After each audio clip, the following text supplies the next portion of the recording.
Charlotte, for those looking to develop academic careers, how can researchers balance, the more traditional requirements?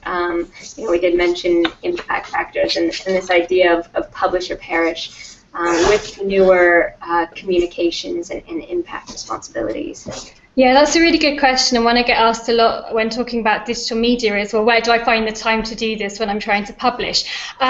Especially for early career researchers to get that first foot on the ladder.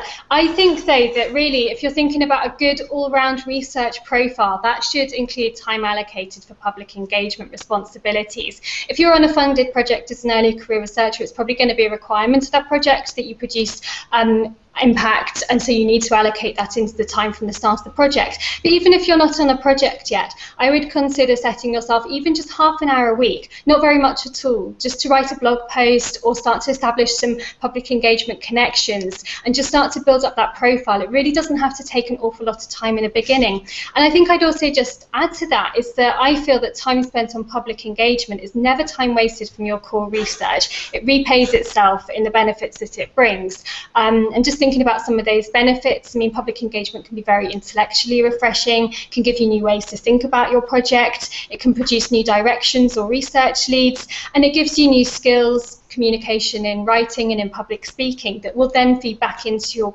academic profile. So although public engagement does take time, I think if it's well integrated into the work that you're doing and you're starting to build up that experience, it's going to help to deliver better results in the long term.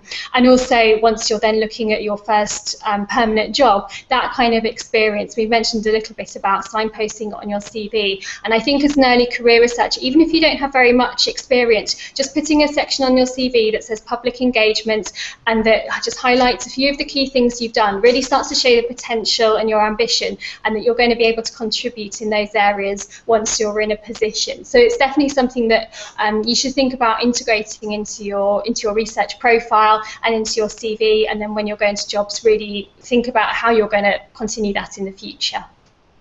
Have other panel members come across examples of this on CVs? How should we be writing this in? I just want to pick up, I wholly agree with everything Charlotte said just then, and I think, referring back to what I was saying just now, the beauty of open practice and the use of digital media is that they very much can become part of what you're doing. You know, if you're writing a research diary, why not turn it into a blog post? You were going to do it anyway, so you get your kind of double value out of it. But I think it requires a little bit of a change from both sides, both people who are writing CVs and people who are reading them.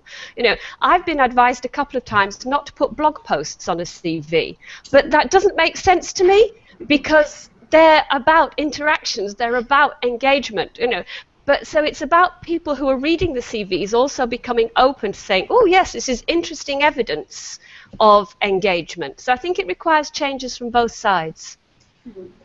Yeah, and can I come in there? Yeah.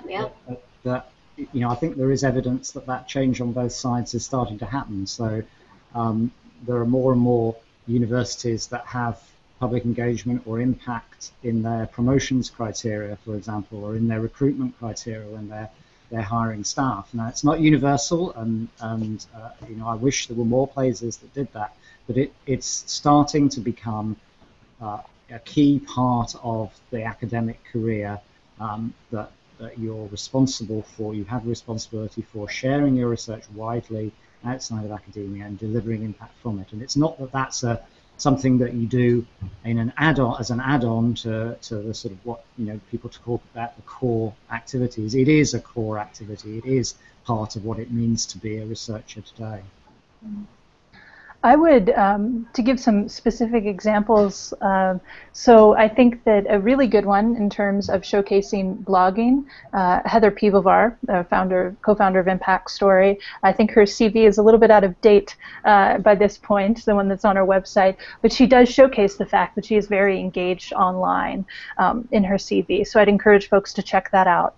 And in terms of demonstrating impact in a concrete way, looking at metrics, which are a very popular topic nowadays, when we talk about impact and what to include on your CV to showcase it, Ethan White is a really good example, as is Stephen Roberts at the University of Washington. Ethan is now at the University of Florida. I think he was at Utah State.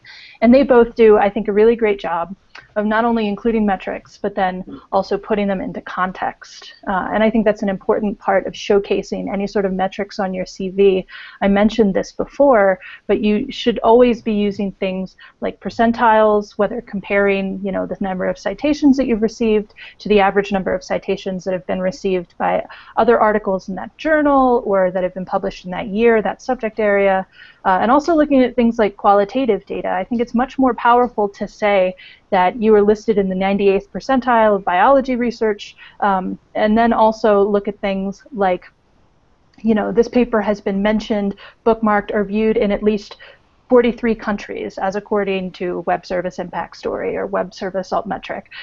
So that sort of showcasing of the kind of online engagement that you've got around your research internationally is much more powerful thing to say than to just list the number of citations on your CV, for example. So I'd point to those specifically as ways that you can capture these sort of metrics and impact on your CV when you want to use metrics in a way that's a bit more nuanced, because I think people will appreciate that as well, because you're being very honest about kind of where you stand in relation to others in your field, which is, of course, something that people are always doing. They're measuring their mental mind stick, their mind yardstick, excuse me, mental yardstick. They're comparing you to other people that they have recognized the research in that field. So giving them better context, concrete context as well, I think is really important.